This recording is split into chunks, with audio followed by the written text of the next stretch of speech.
জমি বিক্রির টাকা তার আগের নিসাবের সাথে অ্যাড হবে কিনা, এর মাসালা হলো আগের নিসাবটা 1 বছর পূর্ণ হবে কত তারিখে।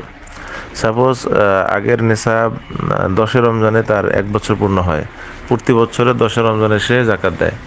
এখন ওই ব্যক্তির হাতে 8 রমজানে বা 5 রমজানে টাকা আসছে, 15 রমজানে গিয়ে সে খরচ করেছে, তাহলে কিন্তু তার এই টাকাটা তার আগের নিসাবের সাথে অ্যাড হবে, পুরো টাকাটা জাকাত দিতে হবে।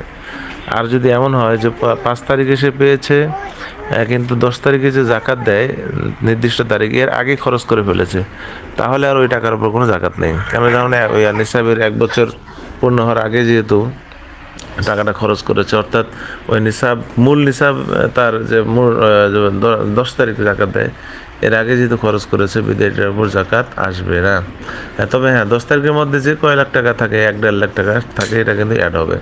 তো ব্যাপারটা এরকমই, তাকে জিজ্ঞাসা করে মাসলাটা এইভাবে সমাধান দেওয়ার চেষ্টা করা।